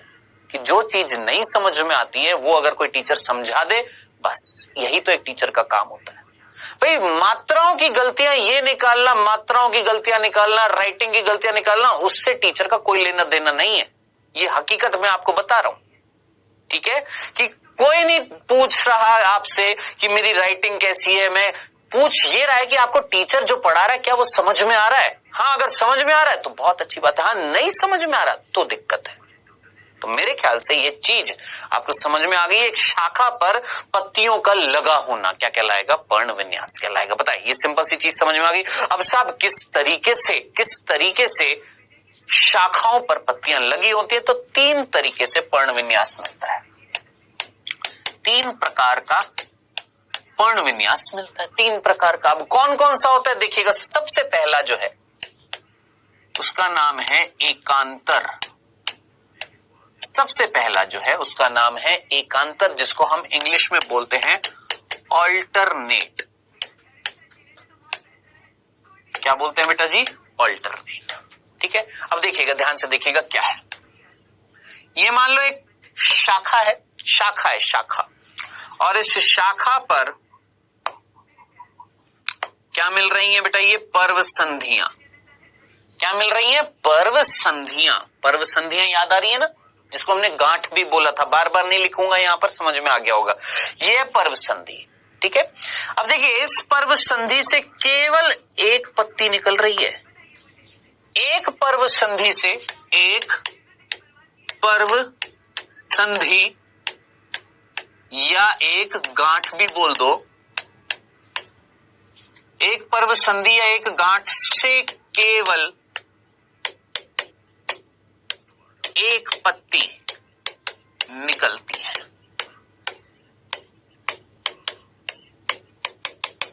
दिख रही है? दिख रही है? अब जरा सोचिए, ये पत्ती उधर की तरफ, उधर, ठीक है। अब इसके ऊपर जब मैं गया, इसके ऊपर वाली जो पर्व संधि है उस पर पत्ती निकल रही थी इधर की तरफ, यानी 90 डिग्री पर। यानी ये देखो, ऐसे समझ में नहीं है क्योंकि ये 2D डायग्राम है ना। देखो, एक पत्ती यहां से निकली, एक पत्ती मान लेते हैं यहां से निकली। इधर देखना, इसी डायग्राम को मैं बता रहा हूं। एक पत्ती यहां पर मान लो पर्व संधि है, इस पर्व संधि पर यहां से निकली, ठीक है। अब अगली पर्व संधि पर यहां से निकल रही है। अब जरा सोचिए, सामने से दिखाई दे रही नहीं, क्योंकि ये पीछे की तरफ ऐसे, एक यहां से, फिर एक यहां से, फिर अगली यहां से, फिर अगली आपके सामने। समझ में आया? तो एक यहां से, फिर अगली जो होएगी, देखो, एक यहां से, फिर अगली यहां से, यानी कितने डिग्री का कोण बन गया? यहां से यहां कितने डिग्री का बन गया? 90 डिग्री का, 90 डिग्री का, ठीक है। फिर अगली यहां से, फिर अगली यहां से। तो मेरे ख्याल से आपको ये मीनिंग समझ में आया होगा। ये एकांतरित रूप से निकलती है। कैसे निकलती है बेटा? एकांतरित रूप से निकलती हैं। यहां पर इस तरीके से दिखा देता हूं ताकि कोशिश करूं कि आपको ये फील हो जाए, समझ में आ जाए कि एक पर्व संधि से केवल एक ही पत्ती निकल रही है। एक यहां, अगली वाली उधर, फिर उसके अगली वाली इधर, फिर उसके वाली आपके इधर, यानी एक सर्पिल आकार में बन रही है या नहीं बन रही है? जरा सोचिए, ये इस तरीके से सर्पिल आकार में बन रही है नहीं बन रही है। और सिंपल तरीका देखो, मान लो मैं हूं, दिख रहा हूं, यहां पर मान लो पर्व संधि है, यहां पर आपकी तरफ क्या निकली? एक पत्ती निकली। इस पर्व संधि से यहां पर जो पर्व संधि है उस पे जो पत्ती निकली आपकी तरफ। अगली वाली जो है, अगली वाली जो पर्व संधि मान लो थोड़ी सी ऊपर है, वहां पर पत्ती यहां से, फिर अगली वाली पर्व संधि में पीछे से, फिर अगली और ऊपर वाली में इधर से। तो ऐसे, फिर ऐसे, फिर ऐसे, फिर ऐसे, फिर ऐसे, फिर ऐसे, फिर ऐसे, फिर ऐसे। समझ में आया? ऐसे, फिर ऐसे, फिर ऐसे, फिर ऐसे, एकांतरित रूप से मिल रही हैं। इनको हम बोलते हैं एकांतर क्या? पर्ण विन्यास। जहां पर ये जरूर याद रखना मेरे भाई कि एक पर्व संधि पर केवल एक ही पत्ती होती है, एक जोड़ी नहीं होती है। याद रखना। उदाहरण आपने याद रखना है, भूलना नहीं है। क्या? गुड़ल, सरसों, ये दो जरूर याद रखना। कौन सा? गुड़ल, सरसों। और एक और जरूर याद रखना, सूर्यमुखी। जरूर आपने याद रखने हैं बेटा जी, ये गुड़ल, सरसों, सूर्यमुखी, ये तीन हैं आपके उदाहरण जो आपने भूलने नहीं है, जिनमें पर्ण विन्यास कैसा मिलता है? एकांतर मिलता है, जिसमें एक पर्व संधि पर केवल एक ही पत्ती होती है और उसके ऊपर की तरफ हम जाते हैं तो एकांतरित रूप से क्या मिलती हैं? पत्तियां मिलती हैं। एक ऐसे, फिर एक ऐसे, फिर एक इधर, फिर आपके सामने, फिर और उधर, ऐसे ऐसे ऐसे ऐसे ऐसे। ठीक है, चलिए, ये तो हो गया हमारा कौन सा? एकांतर। आइए दूसरा बेटा, बहुत मेल पेंट है बहुत। दूसरा जो होता है उसको हम बोलते हैं सम्मुख। मेरे को लगा था जल्दी हो जाएगा लेक्चर, लेकिन ये तो पूरा ही टाइम हो गया। सम्मुख, जिसको हम बोलते हैं अपोजिट। 90 है। अब अपोजिट क्या होता है? ये देखिए, ये देखिए, ये वापस से मान लेते एक शाखा है जिस पर ये पर्व संधि, ये पर्व संधि, ये पर्व संधि, ये पर्व संधि। अब इतना तो समझ में आ गया आपको देखकर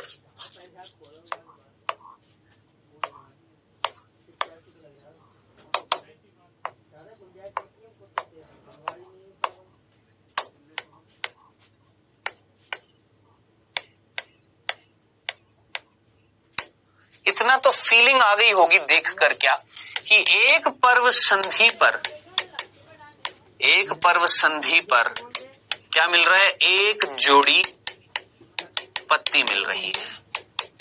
क्या मिल रही है? एक जोड़ी पत्ती। चलो, वहां पर क्या मिल रहा था? एक पर्व संधि पर केवल एक पत्ती थी, यहां पर एक पर्व संधि पर एक जोड़ी मिल रही है। और वो जो एक जोड़ी है, वो एक जोड़ी एक दूसरे के विपरीत है। जरा सोचिए, वो एक दूसरे की कैसी है? विपरीत है। ये लाइन समझ में आई क्या? एक जोड़ी क्या मिल रही है? पत्तियां मिल रही हैं और एक दूसरे के विपरीत है। सोचो, एक इधर है तो एक इधर है।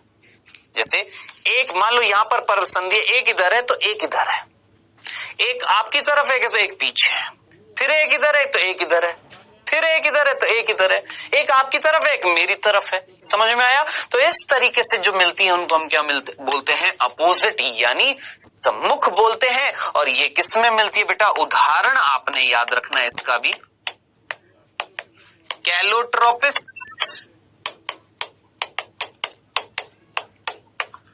एक तो कैलोट्रोपिस में मिलती है और एक अमरूद में मिलती है। भूलना नहीं है, किसमें? कैलोट्रोपिस में और अमरूद में मिलती है। कौन बेटा जी? आपकी, याद रखना है, कैलोट्रोपिस और अमरूद में मिलती है। भूलना नहीं है, कौन सी? आपका सम्मुख। ठीक है, भूलेंगे तो नहीं। चलें आगे। आइए, तीसरा और आखिरी प्रकार है पर्ण विन्यास का, जिसे हम बोलते हैं चक्करदार।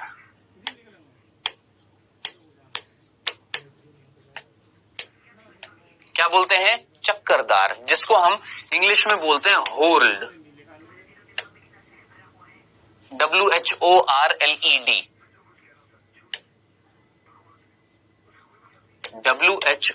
WHORLED, hold. हिंदी में बोलते हैं चक्करदार। अब जरा जल्दी से देखिएगा फटाफट। पर्व संधि, पर्व संधि, पर्व संधि, पर्व संधि। देखिएगा इस पर्व संधि पर पत्तियां किस तरीके से लगी हुई हैं।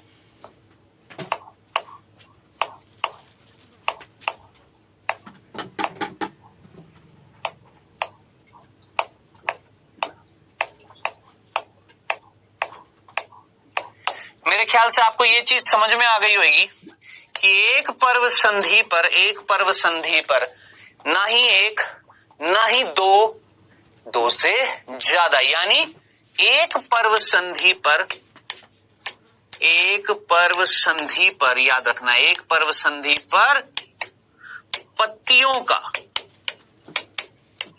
का समूह मिलता है।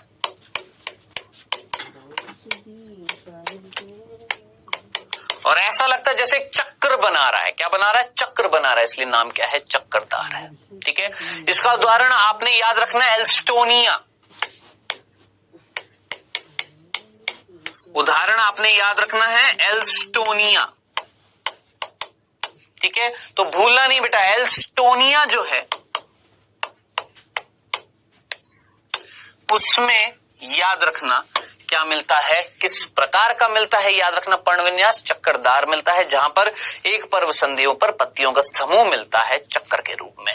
ये था बेटा जी हमारा पूरा का पूरा, याद रखना है क्या, पर्ण विन्यास 3 प्रकार का, कि किस तरीके से पर्ण लगी होती हैं।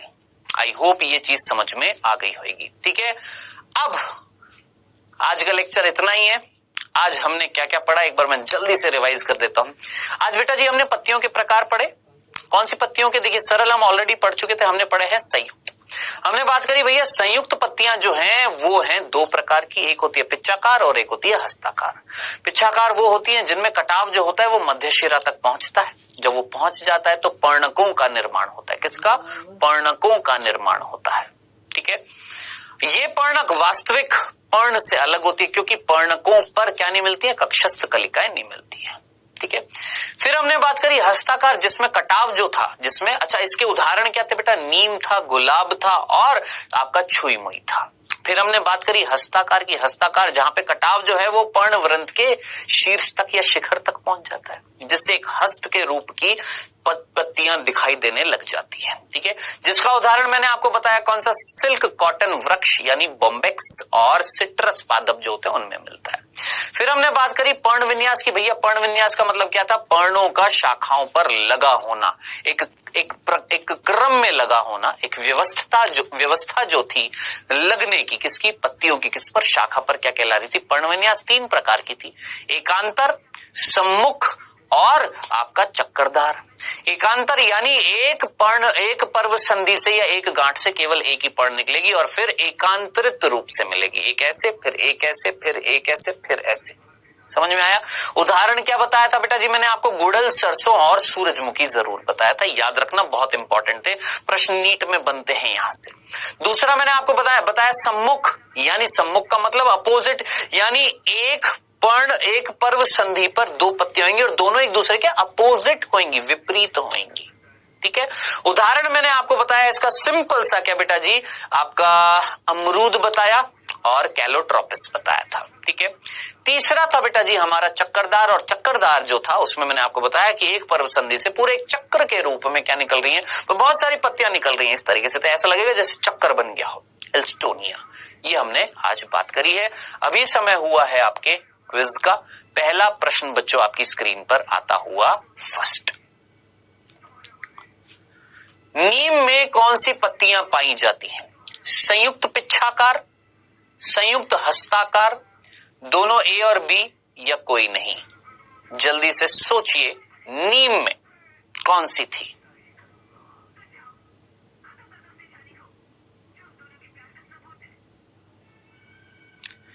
दूसरा क्वेश्चन बेटा, एकांतर पर्ण विन्यास पाया जाता है, एकांतर पर्ण विन्यास, एकांतर पर्ण विन्यास, एक के बाद एक, वो वाला गुड़हल में, सरसों में, सूरजमुखी में, उपरोक्त सभी में।